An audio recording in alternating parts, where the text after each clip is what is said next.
Jupiter might not be the planet we thought it was. For most of modern history, Jupiter felt like one of the easier planets to imagine.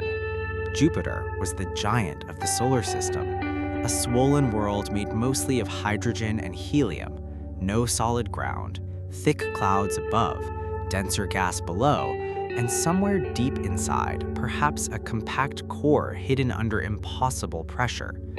Strange in size, maybe, but simple in structure. And for a long time, that picture seemed good enough. Because unlike Mars, Jupiter had no mountains to map. Unlike Saturn, it had no dramatic rings stealing attention. There was no obvious reason to think we had misunderstood anything fundamental.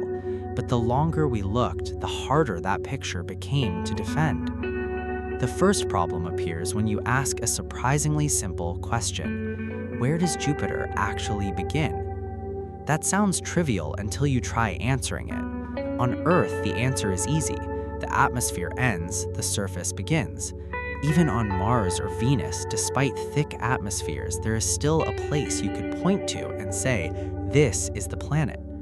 But Jupiter doesn't really give you that option. If you descended through its upper clouds, there would be no moment where you break through and arrive somewhere.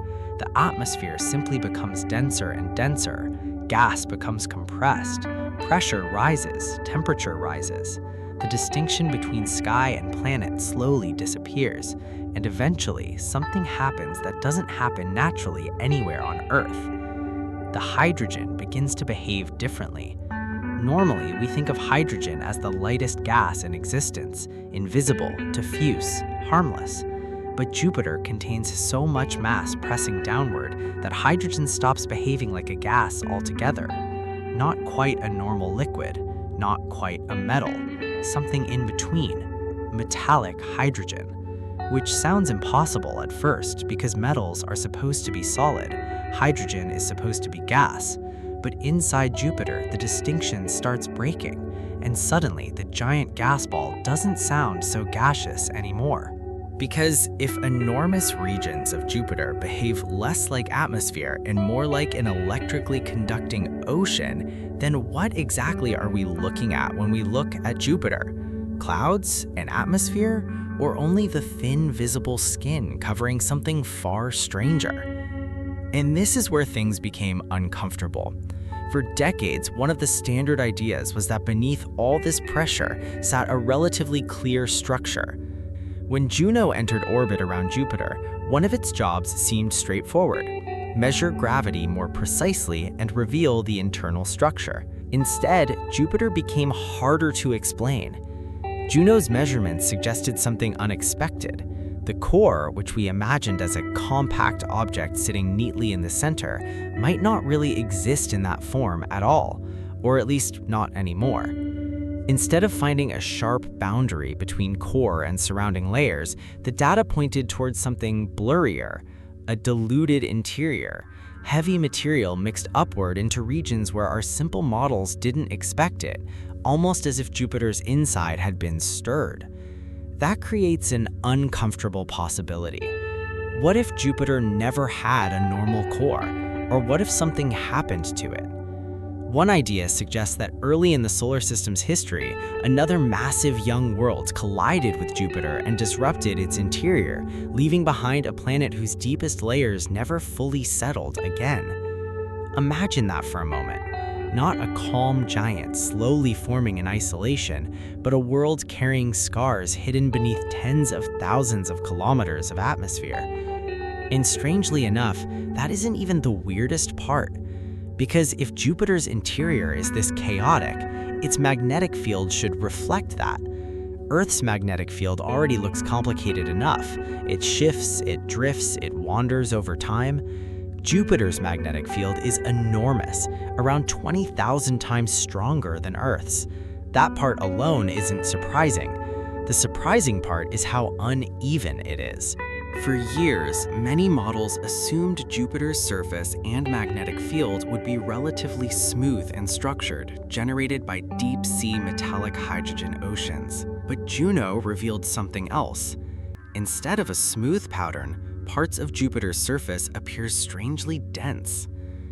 One region in particular was so dense and localized that researchers gave it a name, the Great Blue Spot, a massive surface anomaly different from what many expected to see.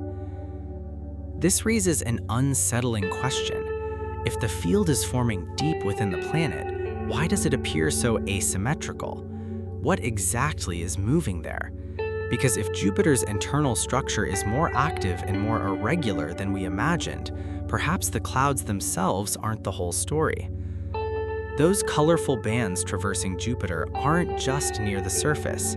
Juno showed that some atmospheric structures extend thousands of kilometers deep, not hundreds, thousands. The visible weather phenomena may just be the top layer of massive mobile systems reaching deep into the planet. This means that when we look at Jupiter through a telescope and marvel at its clouds, we may only be seeing the outer layer of structures that extend deeper than on any other world. Perhaps this is what makes understanding Jupiter so difficult, not because we can't see it, but because almost everything we see is deceptive. The clouds are not the planet itself. The visible weather phenomena are not the entire atmosphere. Jupiter is no longer hidden behind distance, it's hidden behind familiarity. We look at it and think we already know what it is, a giant ball of gas. But the closer we look, the less we know Jupiter. And Jupiter feels different again, not because it has become stranger, but because it has become harder to define. Even its most famous feature reflects this. The Great Red Spot is treated as if it were something permanent, almost like a continent floating among the clouds. But it isn't. Observations show it's shrinking. The storm is still much larger than Earth, but significantly smaller compared to historical records. This creates a strange reaction. Storms are supposed to be temporary.